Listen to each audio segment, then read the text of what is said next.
Sebenarnya teman-teman Pogadis itu semua orang pada tahu kalau tiap tahun itu Pogadis selalu hamil 4 sampai 5 bulan, tapi selalu digugurkan. Bis, lu bercanda yang bener lo, udah malam begini mau sampai kejeblos-jeblos nyari lu. Dia pagi-pagi dia bangun, dia ceritakan pada di situ mah tetangga. Kebetulan tetangga-tetangga ada yang tahu kan. Pak Teun, emang kagak tahu lu cerita Pogadis, lu Pak Teun apa? Pogadis sudah meninggal. Pak, itu Pogadis nama asli apa nama panggilan, Pak? Sebetulnya orang udah kebiasaan kali ya. Pogadis itu istilahnya mau udah bahasa orang manggil dia sehari-hari. Iya. Ada kemungkinan dia sih ada setenggian dari laki yang pertama, ya kayak yang dulu tuh, Bang Dulo. Dia kata namanya Nana.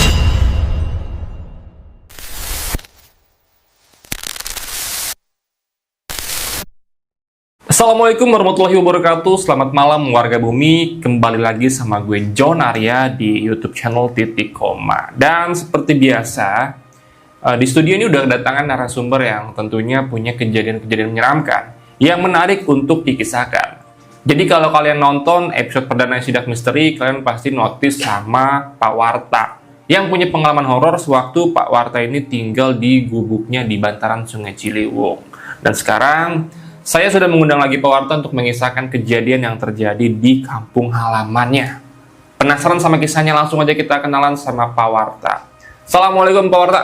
Waalaikumsalam. Waduh, warahmatullahi wabarakatuh. Sehat Pak Warta ya? Sehat, alhamdulillah Bang John. Oke, Pak Warta ini Iya. kita kemarin udah sempat ketemu ya, dan konten juga tentang sidak misterinya Pak Warta di Sungai Ciliwung ya Pak ya? Iya, benar. Dan ternyata Pak Warta ini masih punya banyak banget kejadian-kejadian mistis yang terjadi di masa lampaunya nih.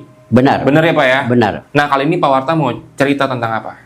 Ya, di kampung saya akan ceritakan istilah tentang seorang sosok perempuan, Pogadis namanya gitu ya, yang kayaknya mengganggu daripada di kampung saya gitu loh. Setelah meninggal.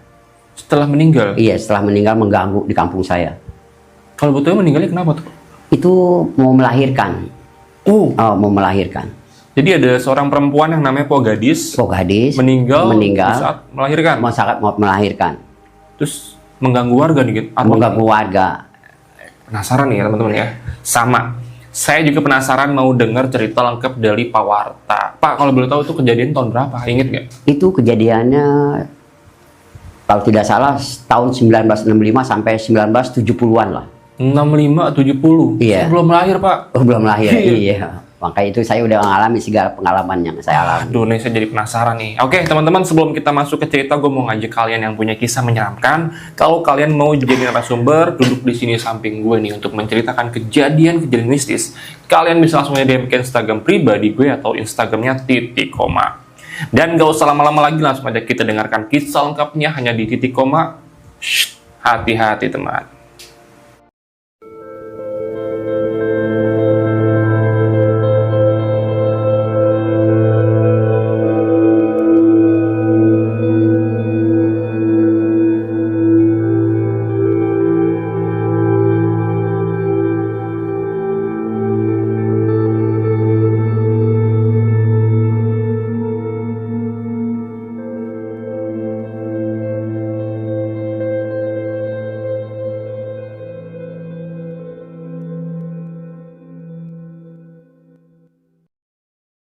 Pak Warta, gimana Pak cerita lengkapnya Pak? Cerita lengkapnya istilah ada sepasang suami istri yang Pogadis, ya. Dulu memang dia ada suaminya yang pertama, namanya Bang Dulo. Ya entah ada bercerai mati atau bercerai apa, saya tidak tahu. Dia ngontrak di rumah ibu saya. Memang kampung saya waktu itu memang ya serem lah dibilang, karena masih banyak tuh pohon-pohon bambu, pohon-pohon jambu, seperti pohon jamblang, seperti itulah. Pohon nangka, apalagi yang lebih menyeramkan tuh kubur-kuburan Cina lah, yang disebut sentiong. Kalau udah malam itu kira-kira jam 10 itu sangat sepi sekali. karena tidak ada penerangan jalan. Waktu saya dulu itu memang lampu listrik belum masuk, jadi masih ada pelita yang pakai minyak tanah seperti itu. Ada juga lampu yang terang pakai patromak, seperti itu. Itu pun di dalam rumah masing-masing. Hanya sebagian di jalan yang di gang-gang tuh, yang serem-serem tuh kadang-kadang ada orang yang suka naruh obor, obor dari bambu tuh, seperti itu. Nah, ada satu kejadian nih, Bang John, yang saya ceritakan, saya ungkap di sini. Ada sepasang suami istri yang hidupnya rukun, damai. Istrinya disebut Pogadis, suaminya itu Bang Selamet. Memang mereka tuh pandai bergaul, supel lah istilahnya. Udah cantik, rambutnya panjang gitu. Orang tetangga bilang, teman-temannya bilang, Pogadis kenapa sih kok nggak mau punya anak lagi? Si Firman kan sudah besar. Nah, seperti itu. Jawab Pogadis, enggak gue takut kecantikan gue luntur. Sebenarnya teman-teman Pogadis itu semua orang pada tahu kalau tiap tahun tuh Pogadis selalu hamil 4-5 bulan, tapi selalu digugurkan. Selalu digugurkan karena dia tidak mau punya anak lagi dari suaminya yang kedua. Dari suaminya yang kedua. Seperti itu. Mungkin Allah berkehendak lain. Tahun berikutnya Pogadis hamil. Mungkin janin itu tak bisa digugurkan. Akhirnya perutnya bisa membesar sampai jalan kurang lebih 9 bulan. Sudah waktunya mau melahirkan, perutnya merasa sakit. Langsung ke rumah sakit Pelni. Ibu saya yang antarkan ke rumah sakit. Dokter bidan menangani, tapi jiwanya tidak dapat tertolong. Akhirnya meninggal dunia. Anaknya gimana, Pak? Anaknya tidak sempat bisa dikeluarkan. Cuma dari keluarnya keluar darah aja. Baik maunya keluar darah. Nah, kebetulan waktu di rumah sakit itu kan yang mengantarkan kan ibu saya sendiri. Nah, dokter bilang, Bu, kalau bisa tunggu saja dulu di sini. Saya akan mengurus surat-suratnya. Ibu saya, yang namanya dulu orang perempuan dulu lugu mungkin ya, istilahnya nggak tahu apa-apa, nungguin aja. Nah, dari mayat Pogadis itu penutupnya dia merosot, padahal itu tidak ada angin, nggak ada apa gitu loh. Begitu merosot, tangan Pogadis akan begini, matanya melotot. Ibu saya di situ kaget. Disitulah ibu saya istighfar. Hidup lagi atau gimana tuh Pogadisnya? Enggak, maksudnya Pogadis matanya melotot, matanya begini, begini. Jadi seakan menahan sakit. Tapi dalam kondisi sudah meninggal. Udah meninggal. Begitu jubah itu putih kerudungannya itu, waktu di kamar mayat itu, waktu ditaruh sama dokter kan itu tidak tahu kan, orang tua kan. Begitu ditaruh dipakai kereta mayat, ya kan, ditaruh di situ, ibu suruh nungguin. Entah kena angin entah apa, pokoknya yang penting katanya kan gak ada angin, ya kan. Jadi jubahnya penutupnya itu lepas dari badannya, gitu loh. Tangannya begini, matanya melotot. Nah, ibu saya kaget kan, istighfar di situ. Setelah pulang dari rumah sakit, setelah diurus dalam pemakaman, waktu itu kejadiannya kalau nggak salah hari Selasa, dikubur secara baik-baik ya. Setelah dikubur tidak ada apa-apa. 3 hari setelah penguburan itu, di kampung saya sendiri jadi heboh karena ada yang biasa dia bergaul namanya Pak Teun. Pak Teun itu supir bemo. Dia pulang 3 hari sekali ke Parung. Jadi begitu pas kebetulan pulang dia dari Parung, dia kembali lagi ke tempat saya, ke kampung saya. Begitu sampai Tanah Abang, stasiun Tanah Abang itu jam 10, dilihat pulang dia lewat Tanggul, Pok Gadis kok duduk sendirian seakan merenung. Pak Teun bilang, "Dis, lu ngapain malam-malam begini? Lu pulang. Lu ada masalah sama laki lu, ngapain lu tinggal di sini duduk sendirian? Udah pulang." Nah, dia beranjak, dia jalan. Pok Gadis itu jalan. Pak Teun di belakangnya. Kurang lebih dari 15 rumah dari yang dia duduk sampai di gang tempat dia tinggal, yang kebetulan dia ngontrak emang di tempat saya. Pak Teun mengambil rokok, menyalakan api. Depannya itu kan Pok Gadis. Setelah dia menyalakan, dia begini, dia nengok begitu, Pok Gadis kagak ada. Hilang. Dia bingung, dia cari-cari. Dia bicara, "Dis, lu bercanda yang bener lu, udah malam begini, gue sampai kejeblos-jeblos nyari lu loh," kata gitu. Akhirnya dia cari-cari ke sono kemari, dia kagak ada Pok Gadis. Udah, singkat cerita tuh dia akhirnya dia pulang ke tempat kontrakannya dekat sekolahan waktu itu. Itu juga di sekolah itu juga emang banyak pun bambu juga kan, emang selam juga di situ juga. Memang biasalah, orang tua dulu sih memang sangat berani gitu ya. Dia pagi-pagi dia bangun, dia ceritakan pada di situ sama tetangga. Kebetulan tetangga-tetangga ada yang tahu kan. "Pak Teun, emang kagak tahu lu cerita Pok Gadis, lu kata apa? Pok Gadis sudah meninggal." "Apaan? Semalam gua ketemu dia." "Masa gua, demi Allah, gua ketemu dia, gua anterin dia pulang." Iya. "Bang Teun, Pok Gadis itu udah meninggal hari Selasa," kata dia gitu. Jadi itulah istilahnya, baru petampakan pertama itu istilahnya cerita Pok Gadis itu istilahnya Pak Teun. Yang keduanya istilahnya setelah banyak kejadian dalam 1 bulan itu, Pok Gadis itu selalu ia mengganggu daripada yang ada di kampung situ. Seperti teman-temannya yang sedang nyuci, kalau malam cuci piring, cuci baju setelah maghrib. Ada yang kenal sama dia, "Bu Tuti nyuci ya, malam-malam nyuci." Orang itu kan tahu suara Pok Gadis. Akhirnya dia kaget, bilang sama ibunya. Jadi terus ada lagi, kalau lagi istilahnya dia yang pada mau sholat isya, karena selalu dia pokoknya banyak penggangguan istilah dari Pok Gadis itu sendiri. Itu banyak orang ganggu ya, di situ heboh itu tentang Pok Gadis, jadi kok jadi bergentayangan.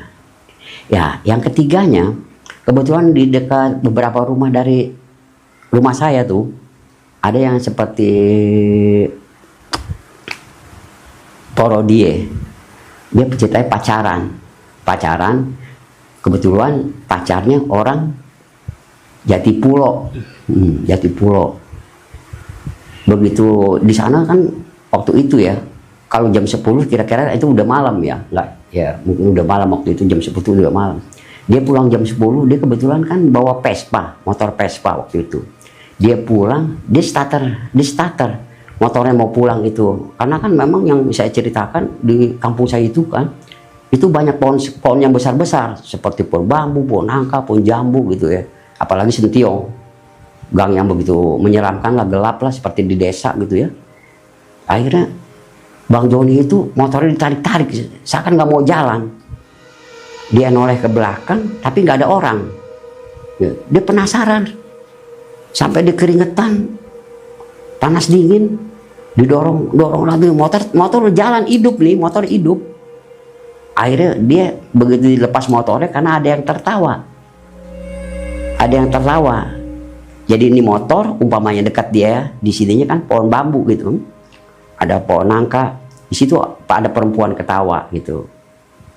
Ya seperti nggak umumnya manusia lah ketawanya lah, namanya makhluk gaib seperti itu kan bunyinya, hihihi, seperti itulah, seperti kuntilanak yang tadi disebut seperti itu. Akhirnya dia lari, dia ceritakan juga lari pada poro dia itu. saya dapat cerita itu akhirnya Bang Joni itu lepas motornya, lepas dia lari seperti lari di tempat gitu, nggak bisa lari kencang. Akhirnya begitu dia mungkin istighfar, baru dia bisa ada napas, dia bisa lari, motornya tinggal sampai pagi. Seperti itu. Itu kejadian yang ketiga daripada Pogadis. Jadi selain mengganggu tetangganya, mengganggu orang-orang yang lewat juga gitu. Dan yang saya juga dialami juga. Saya juga mengalami juga. Saya juga melihat juga jelas. Waktu itu saya main terambol. Waktu itu kan penerangannya hanya lampu patromok, terambol. Itu saya main berempat. Kenapa kawan-kawan saya, ya mungkin kira-kira jam 10 juga lah, jam 10. Itu sebetulnya malam minggu ya. Itu malam minggu. Kalau malam lain nggak berani aku, istilahnya sampai malam jam 10 seperti itu. Karena kan yang saya bilang, di kampung saya itu sangat sepi sekali. Begitu main terambol, saya lihat kok ada makhluk putih sedang begini, di bawah dia itu ada seekor anjing besar, tapi seperti anjing Boparman yang mukanya itu pesek tuh, yang mukanya pesek tuh, kambingnya bukan kayak herder gitu, ada kalungnya. Anehnya lagi tuh anjing ada kalungnya, ada tasbihnya, kalung tasbih tuh seperti itu. Nah saya melihat, cuma saya mau ngomong nggak berani gitu ya. Tapi saya nunjuk-nunjuk, teman saya pada menoleh. Akhirnya teman saya berdiri, saya kabur. Akhirnya saya bertabrakan sama teman saya karena kabur. Seperti itu. Sosok itu seperti yang pernah orang lihat lah, baju-baju putihnya apa seperti itu, seperti Pogadis lah, seperti itu. Jadi Pogadis itu selalu istilahnya mengganggu daripada ketentraman lah di kampung itu loh. Tapi anehnya, karena dia ngontrak di tempat saya punya adik, iya kan? Sama suaminya, pas selamat karena dia tidur sendiri, adik saya suruh nginep. Waktu adik saya ya umur 9 tahun ya, kali ya. Dia tidur di sebelahnya, terus Pogadis itu datang. Ya seperti manusia aja lah. Dia kan tidur mendusing itu, adik saya bangun begitu, loh kok ada Pogadis? Nah dia buka-buka bantal, spray, seakan-akan ada yang dicari gitu, sesuatu sama dia gitu. Ya mungkin ya, Pogadis itu buka-buka spray gitu ya, buka-buka bantal, ya kan, lemari dibuka. Pas Selamat sih tidur tuh, yang suaminya itu tidur. Cuma adik saya yang melihat jelas. Ya namanya anak kecil nggak tahu apa-apa ya, istilahnya masih polos ya waktu itu. Memang dia rajin juga sembahyang, sholat gitu ya. Dia tetap aja bahwa seakan-akan Pogadis itu nggak mati lah gitu, menurut dia gitu, ada gitu loh, karena nyata jalan seperti biasa apa. Nah di situ pagi-paginya dia cerita sama ibu saya. Nah ibu saya kan otomatis cerita lagi pada tetangga-tetangga lain gitu loh. Akhirnya dari situ ya di rumah saya kan ada namanya, dia tinggal di tempat saya ya, dia ngontrak ya tiap malam-malam Jumat selalu ada selamatan lah. Ada selamatan lah untuk supaya jangan arwah gentayangan entah gimana. Yang penting nggak ada di tempat. Nah dari situ memang udah nggak bermain di tempat daerah lingkungan saya, tapi di tempat-tempat kampung-kampung di sekitar jauh, agak jauhan lah, seperti dari sini ke sana gitu, di belakang di pohon-pohon, tapi tetap dia usil ngeganggu orang jalan. Oh jadi untuk gangguan-gangguan di rumah atau di rumah udah nggak ada lagi, karena udah ada diberi keselamatan, udah iya kan, udah diajiin, jadi dia liar, dia timbulnya seperti itu, jadi liar. Nah, setelah di ngajiin, ada informasi atau kisah apa lagi nih di luar sana? Ya selama digajian di luar pasir itu ya banyaknya pernah makan orang yang saya kan waktu itu kan masih ada hansip apa ya, sering ada, suka ada penampakannya, banyak cerita tentang dia gitu loh kejadiannya. Cuman itu saya kurang jelas, cuman banyak cerita dari mulut ke mulut begitu aja. Pogadis itu jadi seakan penasaran, ya kan, tidak menerima atas kematiannya. Nah Pak, ini tadi saya penasaran nih, kenapa sosoknya Pogadis ini yang dilihat sama adiknya Bapak itu kayak mencari sesuatu? Nah itu apa yang dicari tuh? Kayak dibongkar-bongkar bantal gitu, angkat selimut. Apa yang dicari tuh? Kalau menurut saya, karena dia memang istilahnya ketergantungan oleh obat yang dia akannya seperti membunuh anaknya itu di dalam kandungan, ya mungkin itulah yang dicari ya mungkin. Obat-obat seperti itu. Maksudnya selama, mohon maaf nih Pak ya, obat-obatan ini diminum pada saat dia mau apa ya, menggugurkan kandungan gitu. Benar. Semasa hidupnya. Semasa hidupnya. Seperti itu. Benar, seperti itu. Oh, jadi terulang kembali nih di saat dia sudah meninggal, diulang lagi sama dia nih. Maksudnya dia pengen nyari obatnya untuk Iya, itu ya. iya, maksudnya seperti itu. Gila sih. Itu. Makanya saya nggak kurang paham seperti itu tuh. Di situ kok masih seakan-akan ada yang dicari gitu sama dia tuh. Iya.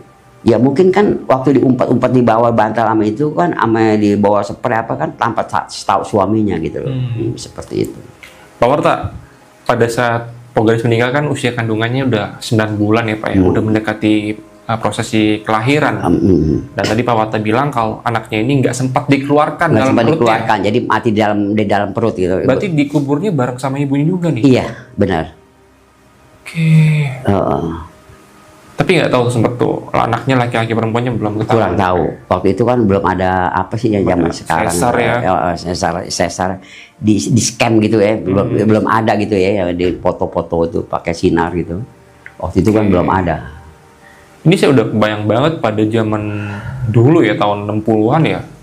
Berarti nggak seperti sekarang ramenya Nggak ya. seperti sekarang seperti ramainya. Oh, itu benar. Nggak seperti sekarang. Kalau sekarang kan di Jakarta udah Wah, sekarang kan udah ada listrik, apa kan, jalan juga udah dibagi MHT, seperti itu. mati ya Pak. Iya, kalau dulu kan istilah tahun 65-an sampai 70-an itu tanah juga kan seperti jalan, tapi pakai batu-batu kolar loh. Yang dari pedesaan yang dikirim oleh pemerintah gitu, seperti batu-batu kolar. Dijejer supaya jangan mintahan kalau hujan tuh belok, sebut becek gitu loh. Itu tahun Seperti itu. segitu presiden siapa? Masih Soekarno? Masih Soekarno. Soekarno ya? Masih Soekarno. Tahun 65, 70-an masih Soekarno. Wah ini sejarah nih. Saya suka banget nih kalau ada kejadian-kejadian yang backgroundnya itu terjadi di tahun lampau. Ini apalagi narasumber yang menceritakannya adalah narasumber yang sudah lawas ya. Jadi itu penasarannya itu semakin tinggi nih. Pak Warta, Iya. selain kejadian yang terjadi khususnya untuk teror dari Pogadis ya, itu masih berlangsung sampai kapan tuh Pak? Itu kalau menurut saya sampai dari tahun 90-an, setelah rumah udah ada perbaikan, ada MHT masuk, seperti itu, ada penerangan sedikit. Tapi selalu ada Pogadis penampakan. Banyak orang sering menemukan dia. Berarti sampai tahun 90 masih ada tuh? Masih ada. Karena kadang-kadang orang jalan ya, dia usil, tidak menampakkan pohon bambu rebah. Orang ditutup, orang jalan nih di gang, ditutup sama bambu rebah seperti itu. Nanti kalau orang yang tahu, bambu itu bangun kembali baru dia jalan. Seperti itu. Itu saya alami sendiri, orang lain juga pernah mengalami. Pohon bambu bisa rebah seperti ini, ke bawah jalan. Tadi kan juga Bapak bilang zaman dulu tuh di daerah Bapak masih banyak sentiong nih, kuburan benar, Cina ya. Benar. Nah untuk saat ini masih ada nggak sih peninggalan kuburan Cina di lokasi? Kuburan Cina sekarang udah dijadikan suatu rumah ya. Ya karena kalau dari pemerintah ya mungkin itu kan bukan penguasa ya, itu lurah mungkin ya. Akhirnya ya lurah yang menguasakan lah. Kalau tanah di bekas sentiong itu kalau Cina udah nggak bisa diambil kembali lah. Bisa kalau sama Cina dilepas seperti itu aja. Berarti rata tuh. Cuma yang diambil sama Cina tuh paling-paling barang-barang yang seperti patung singa, patung gajah, patung seperti orang lagi megang tombak, seperti itu yang diambil. Cuman kalau makam-makam dia, ya tengkorak sih cuma hanya sebagian yang diambil. Kalau harta benda itu udah habis digarung. Karena waktu pada zaman itu juga istilahnya setiap kubur-kuburan Cina itu pasti dalamnya bolong. Dijarah tuh ya? Dijarah oleh orang-orang yang punya ilmu hitam. Nah biasanya kalau yang diambil apa aja tuh Pak? Itu seperti emas, barang-barang. Kalau Cina-Cina dulu itu kaya-kaya. Zaman Belanda punya.